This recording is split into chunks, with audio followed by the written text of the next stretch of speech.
Hey everybody, on this MacGyver After Show, we're breaking down Season 1, Episode 4, Wirecutter. You want a chance to brag about how awesome you are at karaoke when you sing Mother Russia from Iron Maiden? Now is your chance. Let's do it. You're tuning into the destination for TV superfan discussion, AFTERBUZZ TV. And now, let the buzz begin. Look at that, everybody. Again, the sweet sounds of that 80s MacGyver theme bringing us into the new MacGyver After Show here on AFTERBUZZ TV. Hey everybody, I'm one of your hosts, or actually tonight, your only host, Frank Moran. You can follow me on Twitter at HappyGoJackie. My co-host, Mike Kalinowski, is still on assignment, still busily cobbling together something from the objects around him, trying to escape the dire situation that he's been trapped in for the past couple weeks. But he'll be back soon enough, and we'll be back partnering up, recapping the rest of the season here of CBS's reboot of MacGyver. In the meantime, though, folks, like us on Facebook, give us those 5 stars on iTunes. You can subscribe to the YouTube channel. You can also hop in the chat. I love being able to interact with you on the chat, ask you how you liked this last episode, any thoughts you have about the series in general. We'll have some fun breaking it down together. So we got a couple people in the chat already here. Boo69Bs, hey everybody, and T Lindsay, look at that. Nice. Already. Boo69, you're already jumping ahead of me, but it was funny that they're the old versions of Mac and Jack. They don't even know what we're talking about yet, Boo. So let's get right into Season 1, Episode 4, Wirecutter. It starts off there, for the record, as they like to say, at the Galta Defense Solutions, which is really a rogue intelligence agency there, and Ankara, Turkey. And basically, we're coming in, as usual, when we're coming into a MacGyver episode, when things have kind of gone south. They're usually on some kind of a mission. Things have gone wrong, and we're coming in just as they're trying to make their way out of whatever precarious situation they've gotten themselves into. So they are making their way out of the op. Their cover's been blown. We've got everybody making, Thornton, Jack, Riley, all making their way to the vehicle. Where's Mac? Mac is sticking behind because they still need some time to upload a virus into this rogue intelligence agency mainframe. So he's trying to buy themselves that extra time while the rest of them make their way to the van, their getaway vehicle. They get in there. Of course, they're being fired upon by the rogue enemy agents there.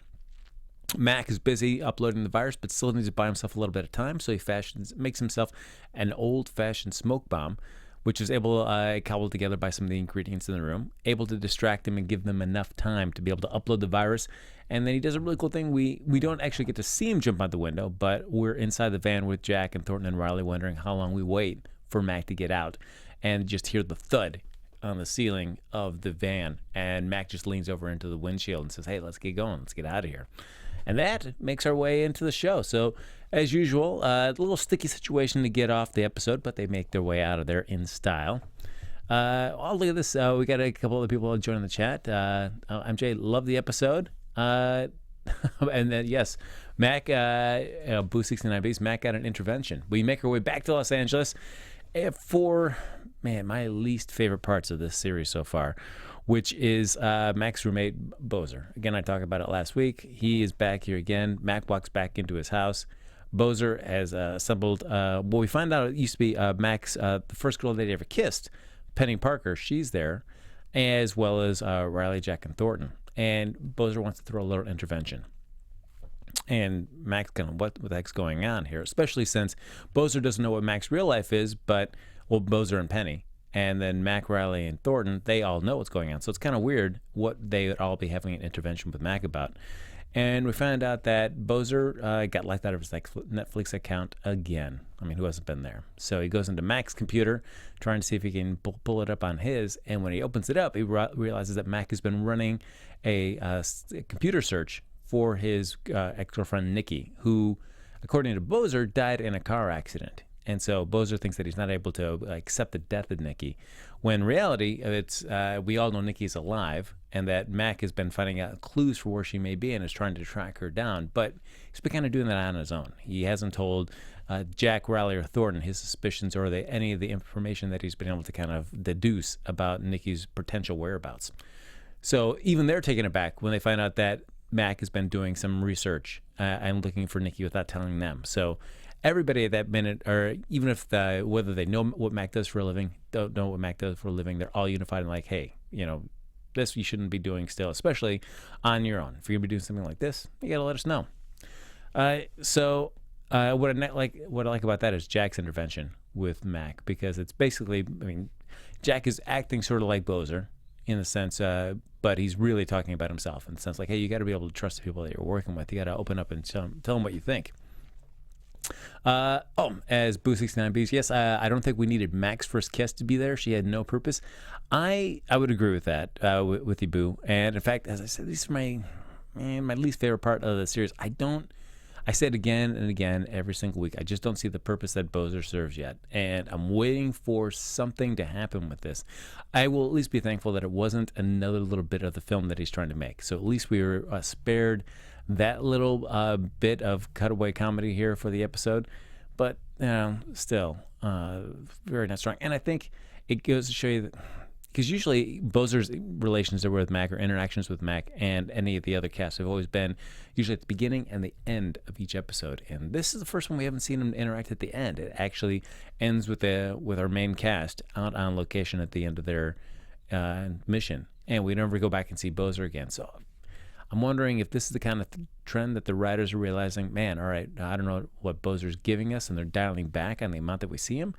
To which point, then, I don't know how long we'll see him in the series. I honestly can't imagine that if this series gets a second season, that Bozer would still be part of the cast, because unless they integrate him somehow, and I don't see what he would bring to the team that you'd want to integrate him into it. So I could easily see him, let's just lose him, kind of streamline that aspect. We honestly never need to see Mac's home life. I mean, we don't need to. I mean, unless there's just like maybe a one-off where you're back at his home and something happens there. But unless there's for story reason that we're going to be specifically seeing his home, no reason that I think we need to have Bozer as part of the cast. We could easily cut that part of his life out. MJ says, really don't understand the first kiss person at all, though she sounds more interesting than the roommate. True, I'll give you that. At least she has like a unique point of view and a reason that she was there. I mean, I guess she was an art major, but then also dabbling in a little therapy. So, she had at least a specific point of view going into the scene. Bozer, I just feel like he's there just for comedy relief. MJ, I agree with you. Keep Bozer to minimum. That is all. That is all I ask. You are not alone in that one. So we do find out, though, before they can get the intervention going any further, though, Thornton gets a little page there from the Phoenix Foundation that there's something going down. They all need to report back to the office. So they head back in, and what they do is they find that there's been they get a call from Carla Banister. She is an agent that works for the Phoenix Foundation, and she's currently in Russia. She's found Shevchenko. He is a disgraced Russian general, and he's trying to restart the Cold War. So Banister's been trying to find him, and does find him over there somewhere in Russia. And while he's been looking around his compound, she's found this old container, this old crate. And whatever it is inside there, it's spiking her Geiger counter. And so she's calling Thornton to find out if she can get permission to open it up. Ideally, Thornton would like to send it in a field team. Just to let them take care of it. That's their specialty. They can take care of everything for this. Banister says there may not be any time for this, and better that we know now exactly what we're dealing with than waiting for a field team to get in. So even Mac is reluctant for her to do that, since it's a crate from the 80s to be able to break in. But Banister says, no, I'm going to do this. So Thornton gives the okay, and Mac talks her through how to break into this old crate, which I thought was really cool in the sense that since she had no tools with her, what she did is that Mac had her take out a bullet from her gun, open up the shell casing, dump out the powder, keep the shell casing, and turn it around to put it back inside her gun clip, and then turn the gun clip around, and you could use that then as a wrench, and then she could use that to open up the crate. I thought that was a really cool way of how would you use a bullet from a gun and make it a way you could open up a crate without actually firing it at the crate. Let's see, here we go. Boo69, let's see here. I thought Jack was the comic relief, so we don't really need Bozer. I would agree with you, Boo. We could use less Bozer. Let Jack. Jack is funny enough for the both of them. He's funnier than Bozer is, for sure. So we could quietly just move Bozer off the way. Just like Bozer gets, like some big break happens for him, and he has to move to a different city. So he moves to New York or something like that, or to pursue some artistic thing that he's doing, and then he can just quietly leave the show. So Banister opens up the crate, pulls it open there, and we find out, oh man, there is a 10 megaton Soviet warhead inside there. And even Mac is questioning like what he'd be able to do with this. But before they can figure out what's going on, Chevchenko's guards break in, they capture Banister, and then Chevchenko himself comes in and shoots Banister, killing her right there, while Thornton, Riley, Jack, and Mac are watching this all on a video screen. Chevchenko then kind of leans in and says, that's it. You should have minded your own business. Whoever you are, you should have minded your own business. And then, of course, like any terrible bad guy, then they crush the video camera that's connected to them to whoever's watching them. Just smash that when we watch the video screen kind of go dark and blank. So we find out, though, that Chevchenko, he is highly trained, highly dangerous, and highly unpredictable. And as we're talking about, Mac is worried about the weapon being so old that he doesn't know if he can defuse it because he doesn't recognize a lot of the hardware that's on it. And when they look at it, well, what about the operating system? I mean, there are some computer systems in there running. And Riley says she hasn't seen some of the file name extensions before. And this is an operating system that isn't just old, it may be proprietary. So it could be one of a kind. So that can make it even more difficult for Riley to be able to do anything with. So they do see a little something that can help them out. Mac notices a little writing on part of the warhead, and they look it up and they translate the writing on the casing, and it translates to the word Firebird, which is named of a rumored Soviet a Soviet secret weapons program. That's there we go. Boo 69. Yes, they had to watch her die. That was messed up. It was a sad way to see Banister die. Where you send somebody into this field of operation, you really can't help them when you see everything turning south and there's no way to be able to reach them in time, and you're helpless to watch what's happened to them. So a very unfortunate way to lose somebody working for you, especially in that situation.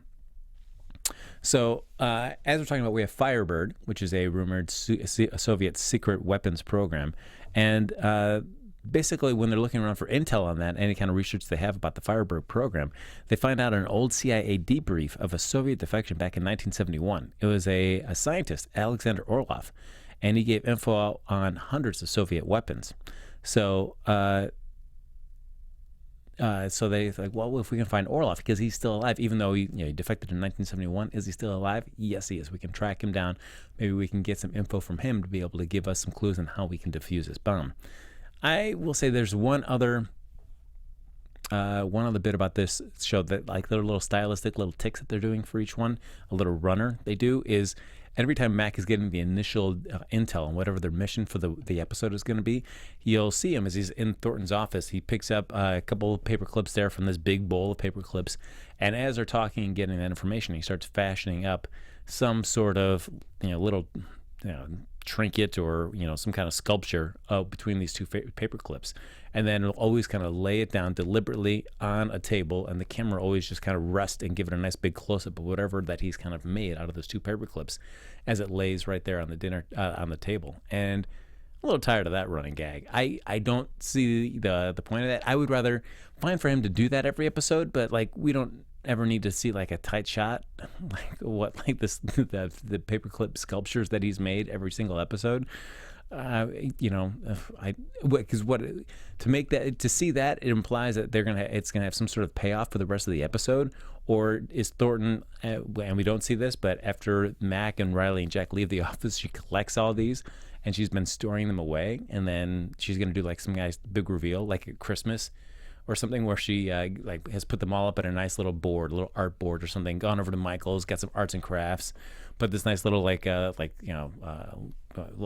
three-dimensional boxes that you can get over at a frame store there, so she can then nicely place them all in there next to each other, maybe with a date or something like that, or a little code word about the mission they've done, and then present it back to Mac as a gift. If that's the case, that's the longest running bit that'll have just the most disappointing payoff ever. But I can't see the reason why they keep doing this. It's like, guys, this is so corny. Please stop doing this.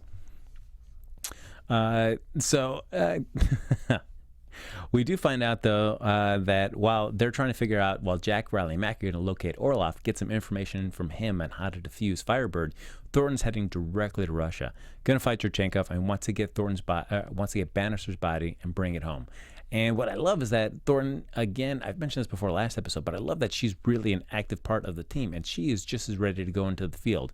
I mean, leading into the series, we were told right off the bat when we first meet her in the pilot episode that she was one of the top field agents there. So now that she's running the Phoenix Foundation, you would think many people in that kind of position would just be kind of, getting promoted up and out of the field and just kind of sadly relegated to a desk job and kind of missing the action that they used to have. But Thornton, nope, she gets in the action just as much as everybody else, and I do like that.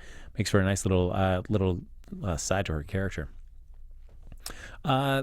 So let's see. Well, I guess we have everybody. Boo69, MJ, you're agreeing so far here. Not thinking that Bozer is the smartest guy in the room at all. Yep. And we get MJ kind of leading us up into Orlov, what they find Orlov up to in this episode. They find him in a nursing home, and we meet Orlov trying to watch The Price is Right in a nursing home and desperately trying to tinker with the remote because he can't get the volume turned up enough to be able to hear what's happening on the TV to his satisfaction. And before he can actually finish kind of, tinkering with the remote, it gets taken out by one of the people that work there. And at that same time, we've got Jack, Riley, and Mac enter the nursing home trying to find Orlov. He happens to overhear them mention his name and says, all right, I got to get the heck out of here.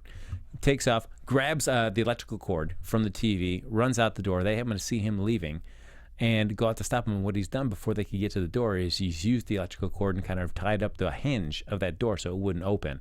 And Mac's really impressed. He's like, whoa, this is cool. All right, kind of a guy that, like an older version of me. They look outside and they see him. He's made his way to his car, and he's going to start smashing his way into a car to get into one, to be able to hotwire it. Mac is able to corner him at that point before he can actually get inside and start hotwiring the car. And Orlov does not want to he doesn't want to give him a moment to say anything. He starts swinging, throwing punches and stuff. And because Orlov thinks he's a member of KGB. Mac's trying to explain to him, I was born when the KGB was around. I'm way too young to be that. And Orlov's not necessarily buying that at first. But they're able to actually kind of defuse the situation there. And so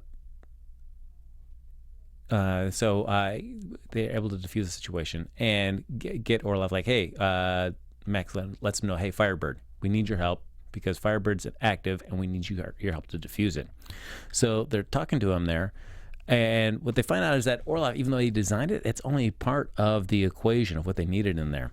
They're in his, we see the reason that he did defect was because Orlov wanted to make more things than just weapons, but the KGB only saw Orlov and his intelligence as a way to keep making more weapons to be able to kind of mutually have mutually assured destruction against the United States, and hopefully either at least come out. If they couldn't win the Cold War, they were going to make sure that the U.S. didn't win it either.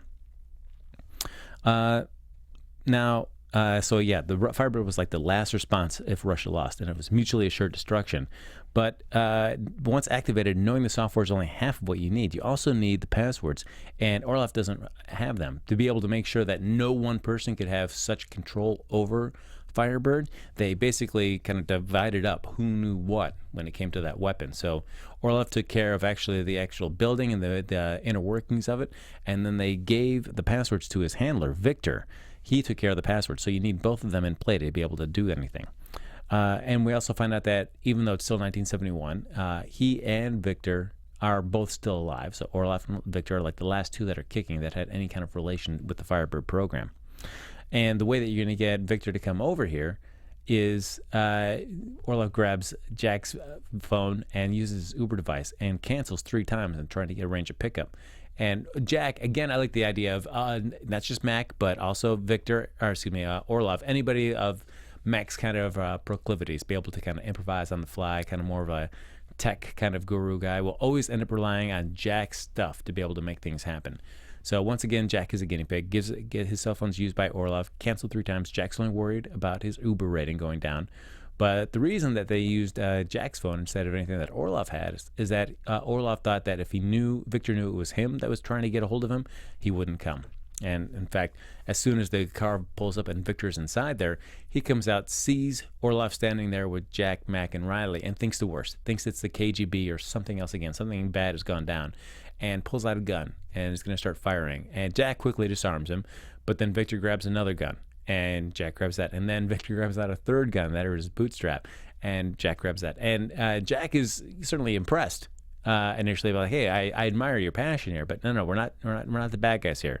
We're trying to actually we're actually trying to talk to you guys here, and we find out that Orlov and Victor start getting into it because it's the first time that they've really seen each other since 1991, and so they start getting into it. And what I like there about that is that Riley is just watching that and say like, man, it's like watching like we took the two of you, Jack and Mac, and put you through a copier there, and you guys turned out like really old. So I like that. So we kind of see which is always great. Like they do this trope in a lot of different series where they will bring in characters that are older, that are kind of like the prototypes for the characters that we know current day in our series. And it's great for the characters to be able to see how older versions of them have kind of reacted. And more often than not, usually those older versions have some kind of fractured relationship. So their relationship not that strong. So we get a chance to see what the maybe like the possibilities and the dangers of whatever kind of issues that are maybe starting to brew amongst the core relationship have if not addressed, because you can kind of see if it gets played out, you can kind of see the ramifications of whatever issues might be starting to brew with these older prototypes. If they're kind of like a split relationship or something like that, it gives the characters to address kind of an elephant in the room and kind of prevent something that could spiral out of control. Let's see. Oh, so everybody now it looks like everybody was taking a shining here to Victor, and which I did like. Jack and Victor's kind of banter back and forth is great. Yep, Boo 69Bs, Orlovs and Victor are basically Jack and Mac. Jack, yeah. Felicity, hey, welcome to the chat there. Jack is funny. Yeah, you know, George Eads, really like him. Always liked him on CSI. So was excited to know that he was going to be part of this series, and he is not disappointed so far. So I do like the dynamic between Mac and Jack. It's a really fun relationship, and I feel like a better representation of that relationship than it was originally presented in the original series of MacGyver as well. So yes, oh man, here we go. 1 second here. Always a fun part here when you your notes get a little hinky. So. Yeah, so we have everybody respecting Jack and Mac in there. And there, pardon me 1 second there. So while they're heading off, of course, they have to head off into their mission there. And they find out that it's not, of course, we've got the passwords. We have the man that's actually built the machine. So you think you got the two pieces that you need. Find out as they're on their way to Russia, because Thornton has been able to locate that Churchenkov is currently in Serbia, and they're going to find out the exact location. She has eyes on the courier, and so she's going to be able to hopefully give them a location. But hopefully soon, by the time that Mac and Jack, Riley, Orlov and Victor get there, they'll be able to kind of all reconnect here and get going, and find out that what they need here is also they need a computer system as well, which is pretty cool. They need something called Shagat. So it's like an old Russian computer. And what you need is a computer that will speak to the computer inside the missile. So, which is pretty cool. But now without that, they can't talk to the bomb or turn it off. So what they need to do is they need to get a Shagat, then go to wherever the bomb is, and then use that computer that they have to be able to defuse the main bomb. Before we get a chance to take off on the flight, the one thing I did miss that I'll go back on, which I thought was a nice moment there, is when they figure that they're going to be heading to Russia for this bomb. Jack breaks into his sweet karaoke version of Mother Russia from Iron Maiden, to which everybody's like, Jack, please, you're a terrible singer. Please stop singing. So feel free to throw it in the chat. What are your go-to karaoke songs? If you go karaoke, what are the songs that you're like, all right, man, this is going to blow everybody away. They will not believe it when I get up there and sing blank. So let me know in the chat what you guys think, what you guys sing, your go-to song is. I'll be curious to see what you guys do to bring down the house. So they're on their way, and while they think that all the computers have been destroyed, and they're kind of like, well, we're screwed, Victor says, don't believe everything you've heard. There's actually one computer left. Turns out that Victor saw the writing on the wall, knew that this wasn't going to be a good program for whatever the KGB wanted to do with these weapons, and hid one of the Shagets in a safe house. So they go to this place, Zhukovka, Russia. It's about 30 kilometers, from Moscow. And he hid something so well that even Putin couldn't find it if he wanted to, and he hid the computer behind an old photo. It's almost 50 years old of Orlov and Victor, really close, being the buddies that they were. And clearly, we see from MJ, yes, the banter between Victor and Orlov, all this episode was great.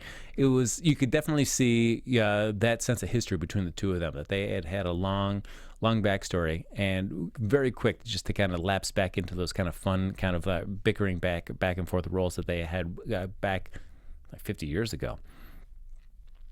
So we saw why.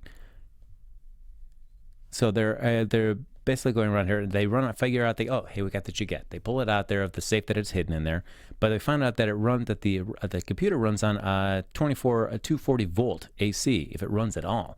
And they need to find out how to make this portable, because they can't count on wherever that the missile is, or the bomb that Shevchenkov has now, that he's going to put it where there happens to be a convenient outlet to be able to plug in this computer to be able to have it work.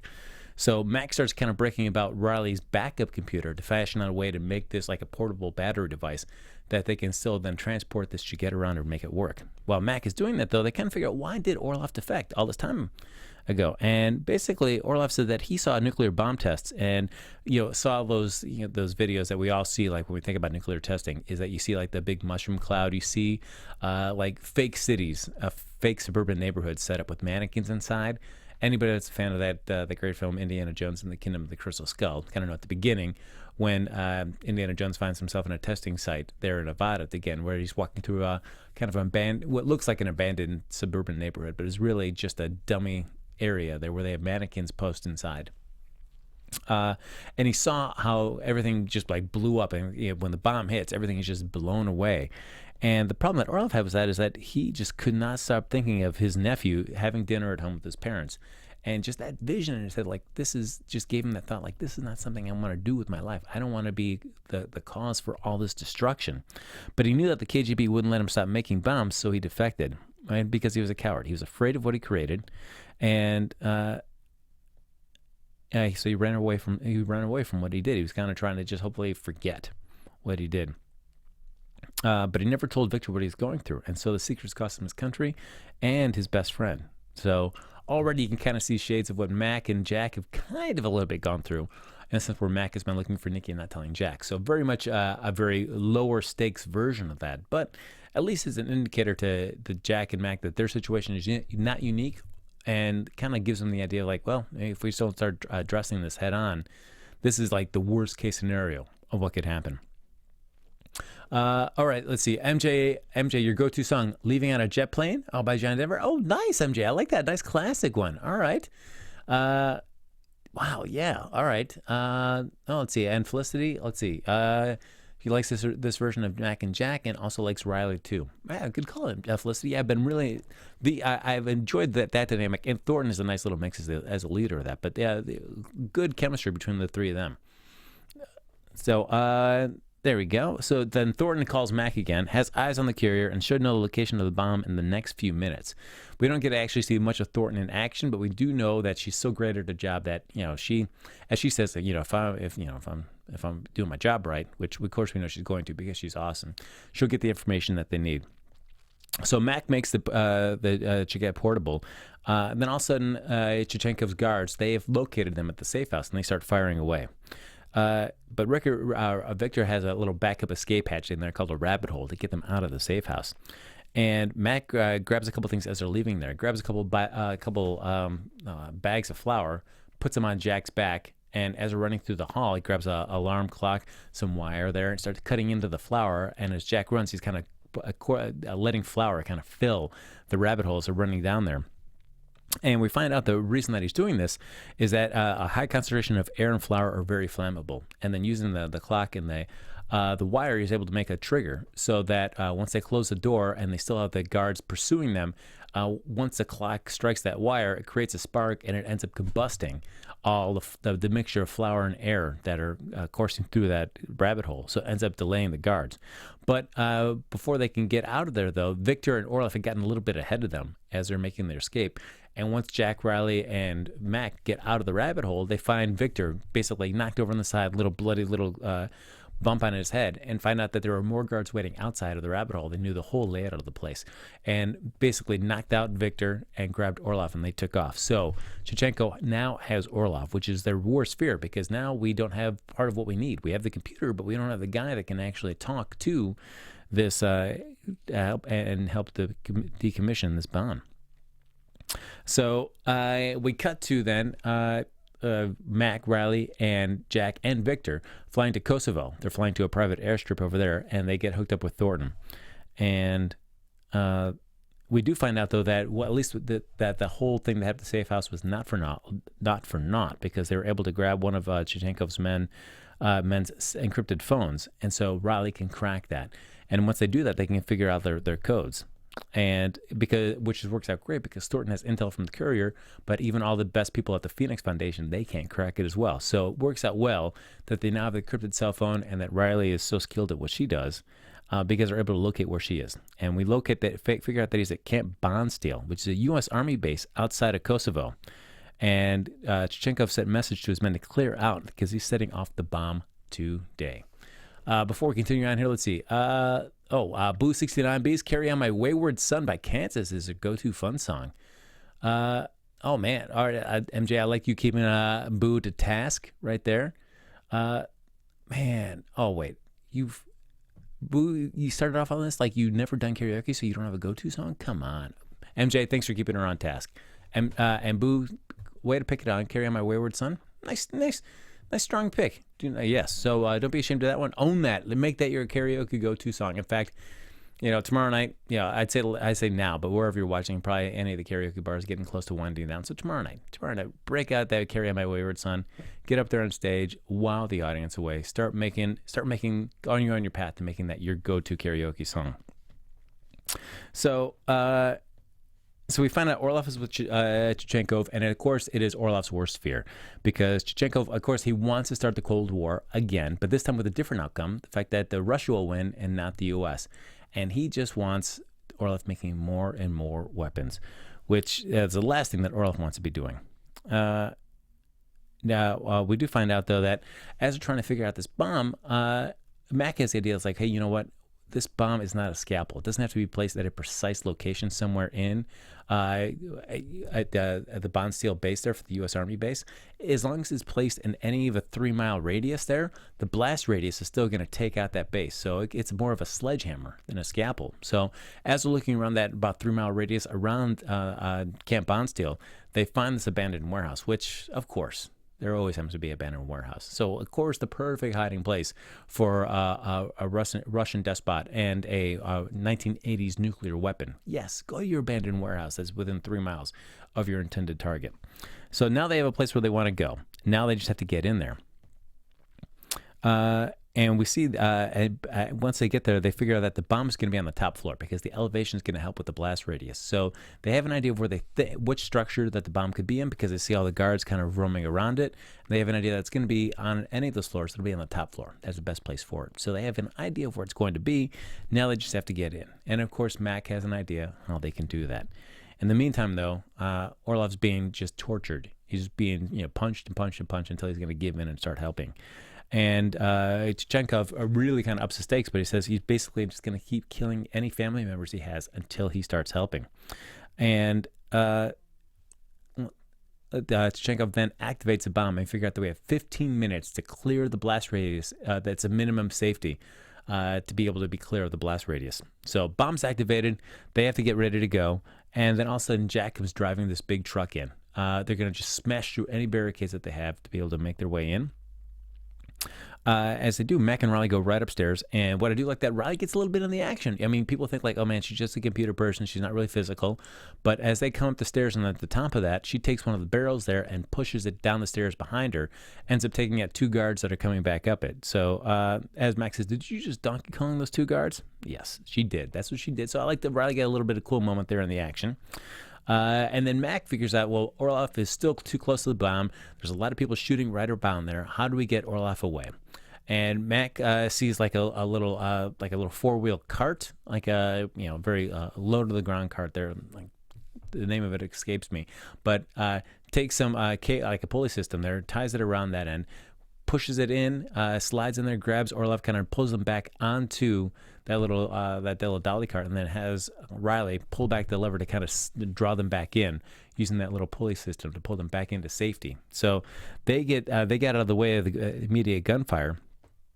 But Orlov tells him, hey, guess what? You can't let Chuchenkov escape because he's been stockpiling uranium. So if you let him get away, he's just going to start this over again. You've got to stop him now before he escapes. And we find out now that we have less than 10 minutes to get out of the blast zone. And Thornton and Jack, they're basically taking out Chuchenkov's men left and right, and take out a guy right next to Chuchenkov. So he jumps out of a window, kind of goes down to a vehicle. As he's about to get in, Thornton gets a shot at him, kind of stops him from getting into the vehicle. So he's off on foot with Thornton and Jack in pursuit. But we find out with all that gunfighting going around is, as MJ says, poor Orlov, you don't pick on an old man's family. Yes. No, that was not a fun moment there. I mean, that was just that was a little uncomfortable seeing those punches land really solidly against an older Russian man. But we find out, though, in all the ensuing bullets flying around, the keyboard for the Chaget was destroyed. So now all of a sudden the computer, as of right now, is inoperable, and it's not going to be able to help them talk to the computer, thus defusing the bomb. But we find out, though, that as Max says, basically a keyboard is pretty simple to work around because pressing a key on a keyboard completes a circuit. And if you're missing keys, you can pretty much use any object. And a keyboard doesn't know any difference between a key or whatever object you're using as long as it completes a circuit. So what Mac does is that he uses a couple things around Orlov and then uses Orlov as a way to kind of ground. His body is going to serve as the ground when he taps his foot down and kind of complete the circuit. So in a sense, it's almost like Orlov is going to become an extension of the computer that he'll use to be able to talk to his creation, as he says. So he starts working on being able to way to start slowly talking to the computer, but one of the guards is not completely dead, pulls out his gun, is going to try to take out Orlov, and Victor jumps in the way, gets shot. Victor shoots back the guard, kills him, but Victor's it looks like mortally wounded. Still strong enough, though, to be able to give them the passwords that they need, but it's not looking good for Victor. There you go. Felicity, you're saying, yes, Riley wants to be like one of the guys. Yes. And I agree with you, Boo. Poor Victor. I wish he didn't die. It was a shame to see him die because especially when you see those moments of older versions of yourselves like Jack and Mac have, you want to be able to think hey, these guys are still kind of doing their thing, even at their age. And it was a shame to see Victor taken out at a moment because, they could have been little fun characters. He could have came back and visited maybe in another season or something like that to kind of see what kind of wacky misadventures either Orlov and Victor together or one of them may have gotten them, Jack and Mac, involved in. But as Victor is bleeding out, he's able to give out the passwords, but they realize they still don't have enough time. I mean, Orlov is old. I mean, it's going to take a little while to get these to get all these codes placed in there. And Mac has the idea, how many? He knows this is a 1980s bomb, so he said, how many digits did you use for the year? Because if you only use 2, which Orlov says, then maybe they can use the Y2K glitch to change the year and make it think it's 1916 instead of 2016. And that's what they're able to do. So they trick the bomb into thinking it's really 1916, giving it 100 years before it's supposed to detonate instead of just a matter of minutes. So a cool little way to be able to trick the computer into getting what you want. So plenty of time to defuse the bomb. But unfortunately, Victor's dying. And Victor says that he was angry at Orlov for leaving Russia and hurt that he didn't trust him enough to tell Victor what his plan was, because Victor would have gone with him, and he was trying to protect you. When Orlov asks him why he did this, that was his job, just trying to protect him, and then Victor dies. And it was a very short relationship, built very very economically in this episode, but I still like that they're able to make this strong sense of connection. And so that when Victor dies, though, it does have a little bit of a punch there between him and Orlov. Enough of that relationship has been built and sketched out, and their interactions have been so fun to watch that you still feel something for sure when Victor does die. And you can't help but think about that the way they speak to each other, very similar about the way that Jack and Mac feel about each other. And you can help any feelings that you have about the Jack and Mac relationship easy to project onto the Victor and Orlov relationship, so that when Victor dies, means even more when that happens. So basically, at that point, I knew, hey, you know what we're gonna do? We're gonna learn a lesson that keeping secrets from the people that you trust and work with and love is not a good idea. Oh, Boo 69Bs. Yes, that was really smart that they tricked the bomb. Yeah, I thought that was a cool way to be able to use because how many times have you got a nice, good, especially in 2016, have you got a really good Y2K shout out? We've been missing a good Y2K shout out for some time. I would guess it'd probably be 16, 17 years since we had a good, fresh Y2K shout out. MJ, love the keyboard hack. After these episodes, I either feel really smart or really dumb. I would agree with you on that. I think I more often not. I guess I feel like, oh yeah, that's a cool thing to know. It's thinking like I'm going to remember that detail for whenever I find myself in that kind of life-threatening circumstance, that information would be of any use, as if I would remember it that long, and then be able to specifically recall it if I ever found myself in this truly harrowing moment in my life that I would go like, oh wait, I saw the MacGyver reboot in 2016. That's going to get me out of this situation. So I agree with you, MJ. Moments feel momentarily smart during those moments. Like, oh, that's really cool way to do that. I have to keep that in mind. But then also feel really dumb that like, wow, I didn't even know those kind of things were possible. What if I wasted my life on that? I don't know these really cool, fun, basically, I want to say like life hacks. Sort of like a life hack or any sort of blank hack to be able to get myself out of whatever situation in life I may find myself in. It may not even be life-threatening, but it'd be just cool to know novel ways to be able to get myself out of something. So, as I said, we're figuring out now with Victor dying there, especially in front of Jack and Mac, a little life lesson right there. And as they're kind of wrapping everything up, Mac opens up about Nikki and says like, you know what, I didn't tell you that I was looking for Nikki because I didn't want you to be worrying about it. And Jack says, worrying about it is my job. I mean, and I like that Jack is, it's like, hey, you do have your own life for sure, but anything that kind of relates to our working life, we can't have secrets about stuff like that. So I do like that Jack doesn't he's not blowing down the doors on Mac's whole entire life and say, you got absolutely no secrets between us about everything and anything. Jack is cool enough to realize that there's definitely a distinction between work life and a home life. And home life, if something comes up and you don't tell me about that, that's not going to impact our day-to-day working relationship. But something that's work-related, we can't have any secrets about this because we count on and rely on each other in the field. So we need to know we can trust the other person completely because our lives are literally in that other person's hands. Felicity, you do not think that Mac is going to learn his lesson, though. Mac, well, you think Mac's going to still keep keeping secrets. And Boo, you're hoping that Mac doesn't keep anything from Jack. I would like to think that if they're going to take this, especially this close into the season, to have the story point come out, a good way to illustrate right off the bat, like, all right, Mac, this is a bad idea if you're not going to bring Jack in on anything that you're working on, especially work-related. So if they're going to address it this early in the season, I'm going to tend to think that Mac is going to be more open about what he's doing with Jack. Because otherwise, why bring that up? You might as well just kind of kept it going for a while and then have an episode like this play much later in the season. Because it seems to have this sort of thing would basically alter Jack and Mac's relationship slightly so that they now know they need to keep no secrets with each other at work. They kind of see the ramifications of that. So I think going forward, we'll see. I'd like to think no secrets, but we'll see. We'll see what the writers have in store for us. So now, since we're talking about no more secrets between Jack and Mac, now it's the time to open up about everything. So Mac says, hey, he thinks, Jack says, Mac's fashion sense is terrible. So if we're having no secrets, let me just tell you, your fashion sense is terrible. And Mac's response is that he hates his singing. And Jack will hear none of that because he feels like, you know what, I nailed Iron Maiden.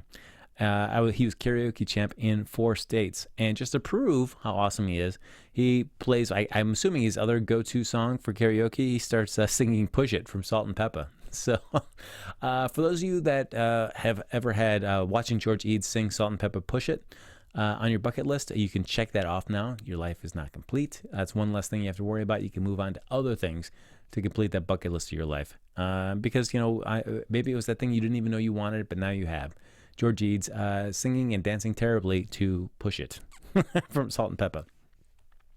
Boo 69, I agree with you. Jack singing that was hilarious. He was just, that dancing was just the best.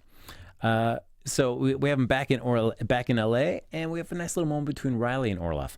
Orloff's back at the nursing home, and you see like, hey, he's had this wild adventure, kind of a taste of his early life before things got too too serious, too real, too dangerous in terms of just having a life filled with building nuclear weapons for the Russians, which led him to defect.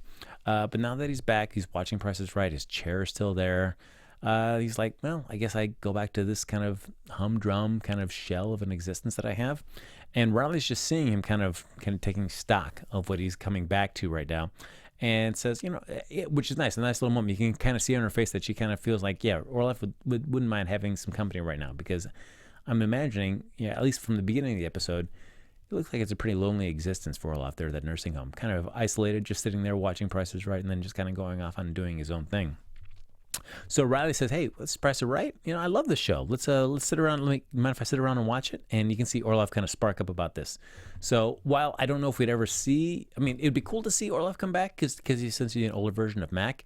But it's very nice. At the very least, it's cool to think that Riley will be having interactions with Orlov, even if we're not seeing them on the show. At least in my head canon of the show, I'm imagining Riley still going over there to visit Orlov, to having little conversations to kind of reconnect with Orlov, give him some something to look forward to in life, give him a human connection out here in the States, especially now that Victor, even though he kind of hadn't spoken to him since 1991, it's easy to always think that you're going to make that reconnection.